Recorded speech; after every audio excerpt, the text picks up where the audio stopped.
Hello friends, welcome back to super kitchen. Weight loss பண்ணணும்னு நினைக்கிறவங்களா நீங்கள்? அப்போ இந்த வீடியோ உங்களுக்கு தான். நம்ம நார்மலாக பூரிய எண்ணெயில் தாங்க பொரிப்போம். கொஞ்சம் வித்தியாசமாக ரொம்ப ஹெல்த்தியாக இருக்கட்டுமே அப்படின்றதுக்காக இந்த பூரியை இன்னைக்கு தண்ணீரில் பொரிக்க போகிறோம். இது கூடவே இந்த பூரிக்கு காம்போவாக சைவ கொத்துக்கறி பெரட்டல், இதுவுமே ஒரு ஹை ப்ரோட்டீன் ரிச்சான ஒரு சைட் டிஷ். இது ரெண்டுமே சாப்பிட்றதுக்கு ரொம்ப டேஸ்ட்டாகவும் இருக்கும். வெயிட் லாஸ் பண்ணணும்னு நினைக்கிறவங்களுக்கு இந்த ரெசிபி ரொம்ப ஹெல்ப்ஃபுல்லாக இருக்கும். வாங்க வீடியோக்குள்ளே போய் ரெசிபி எப்படி செய்யலான்னு பார்க்கலாம். இதுக்கு 2 கப் அளவு கோதுமை மாவு, கொஞ்சமாக உப்பு. இந்த மாவை பிசைகிறதுக்கு நல்ல வெதுவெதுப்பான தண்ணியை பயன்படுத்தி இது ஒரு பூரி மாவு போல் நல்லா பிசைஞ்சு எடுத்துக்கலாம். பாருங்கள், இது மாதிரி நல்லா சாஃப்டாக எடுத்து வச்சுக்கலாம். மாவு ஒரு 10 நிமிஷம் வரைக்கும் ஊறிட்டு இருக்கட்டுங்க. இப்போ கடாயில் எண்ணெய் சேர்த்துக்கலாம்.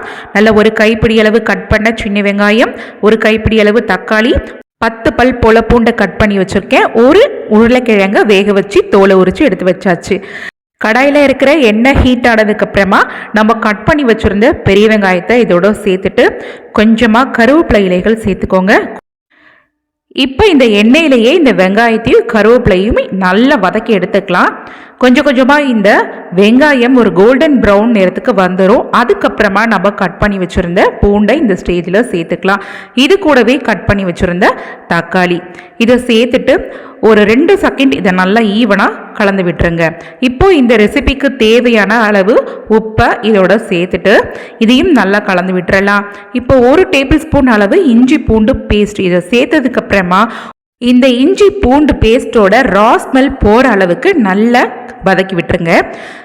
இப்போ இந்த ரெசிபிக்கு தேவையான அளவு கொஞ்சமாக மஞ்சள் பொடி, தனி மிளகாய் தூள், மல்லித்தூள், உங்களுடைய காரத்துக்கு ஏற்ப நீங்கள் இந்த மசாலாக்களையெல்லாம் சேர்த்துட்டு இந்த எண்ணெயிலேயே நல்லா இது போல் ட்ரையாக ஒரு 2 நிமிஷம் போல் நல்லா கலந்து விட்டுறலாம். இப்போ பார்த்தீங்கன்னா லைட்டாக எண்ணெய் பிரிஞ்சு வர ஆரம்பிச்சிரும். இப்போ பார்த்தீங்கன்னா ஆல்ரெடி இது மாதிரி ஒரு 100 கிராம் அளவு மீல் மேக்கரை நல்லா வாஷ் பண்ணிவிட்டு தண்ணியில் நல்லா வேக வச்சுட்டு இது மாதிரி நல்ல தண்ணி எல்லாம் பிழிஞ்சி ஒரு மிக்சி ஜாரில் எடுத்து போட்டுட்டேன். இதை அப்படியே ஒரு கோஸான ஒரு கொத்துக்கறி மாதிரி அரைச்சி எடுத்துகிட்டு வந்துடலாம். பாருங்கள், இந்த அளவுக்கு கொரப்பாக அரைச்சி எடுத்துக்கணும். அப்போ தான் நம்ம மட்டன் கொத்துக்கறியோட டெக்ஸ்சர்லாம் இருக்கும் பார்த்தீங்களா, அந்த மாதிரி நமக்கு கிடைக்கும்.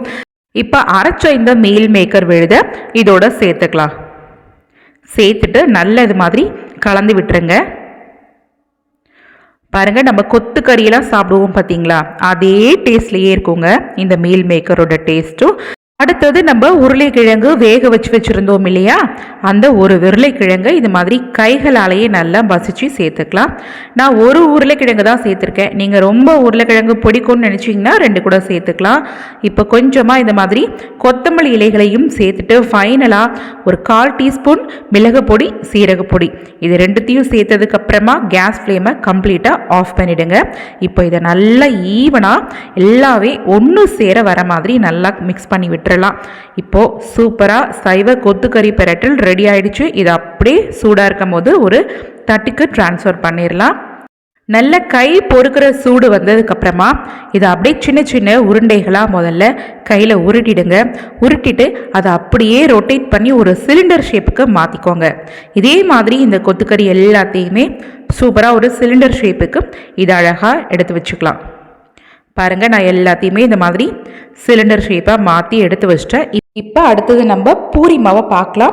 பூரி மாவு நல்ல சாஃப்டாக ஊறி வந்துடுச்சுங்க. இப்போ இதை நம்ம பூரிக்கு எப்படி மாவு தேய்ப்போமோ அதே மாதிரி குட்டி குட்டி உருண்டைகளாக எடுத்து நல்ல அழகாக ரவுண்டாக தேய்க்க ஆரம்பிச்சிடலாம். பாருங்கள், இந்த சைஸ் இருந்தால் போதும். இப்போ ஆஸ் யூஷுவல் நம்ம கோதுமை மாவை நல்லா டஸ்ட் பண்ணி விட்டுட்டு இதை ஸ்லைஸாக நல்லா தின்னாக தேய்ச்சிக்கோங்க. நீங்கள் எந்த அளவுக்கு தின்னாக தேய்க்கிறீங்களோ அந்த அளவுக்கு பூரி நல்லா சாஃப்டாக வரும். நான் இந்த திரட்டின பூரியோட திக்னஸை காட்டுறேன் பாருங்கள். இந்த அளவுக்கு மெல்லிஸாக தேய்ச்சிக்கோங்க. ஓகே, இதே மாதிரி உங்களால் ரவுண்ட் ஷேப்புக்கு தேய்க்க முடியலங்க, நான் இப்போ தான் பிகினர்ஸ் சமையலுக்கு, எனக்கு இந்த பூரி மட்டும் ரவுண்ட் ஷேப்புக்கு வரவே மாட்டேங்குது அப்படின்னாலுமே நோ ப்ராப்ளம். நீங்கள் ஆஸ் யூஷுவல் இதே மாதிரி பூரி தேய்ச்சதுக்கப்புறமா உங்களுக்கு ஒரு அன்ஈவனான ஒரு சர்க்கிள் ஷேப் கிடைச்சதுன்னா வீட்டில் இருக்கக்கூடிய இந்த மாதிரி ஒரு சர்க்கிள் ஷேப்பில் இருக்கக்கூடிய ஏதாவது ஒரு திங்ஸை வச்சு இந்த மாதிரி நல்லா மார்க் பண்ணி ப்ரெஸ் பண்ணி விட்டுட்டு அதுக்கப்புறமா இந்த ஓரங்களில் எக்ஸ்ட்ராவாக இருக்கிற இந்த மாவை எல்லாத்தையுமே ரிமூவ் பண்ணிவிடுங்க. இப்போ நமக்கு இந்த எக்ஸஸாக இருந்த மாவை மறுபடியும் நம்ம பூரி பிசைகிற மாவோட சேர்த்து பிசைஞ்சிக்கலாம். இப்போ பாருங்கள், ஒரு சூப்பரான ரவுண்ட் ஷேப்பு பூரி அழகாக கிடச்சிருச்சு. பிகினர்ஸ்க்கெல்லாம் இந்த டிப்ஸ் ரொம்ப யூஸ்ஃபுல்லாக இருக்கும். கண்டிப்பாக ட்ரை பண்ணி பாருங்கள். ரவுண்டு ஷேப்பு கரெக்டாக அப்படியே அந்த சர்க்கிள் வந்து கிடச்சிருச்சு. ஓகே, இதை இப்போ நம்ம பூரிகளாக பொரிக்க போகிறோம். அதுவுமே எண்ணெய் இல்லாத தண்ணீரில் இந்த பூரிகளை பொரிக்க போகிறோம். இப்போ ஒரு கடாயில் நம்ம இந்த பூரிகளை பொரிக்கிறதுக்கு தேவையான அளவு தண்ணியை சேர்த்துக்கலாம். தண்ணி வந்து நல்ல தளதளன்னு கொதிக்கணும். தண்ணி கொதிக்காத நீங்கள் பூரியை போடக்கூடாது.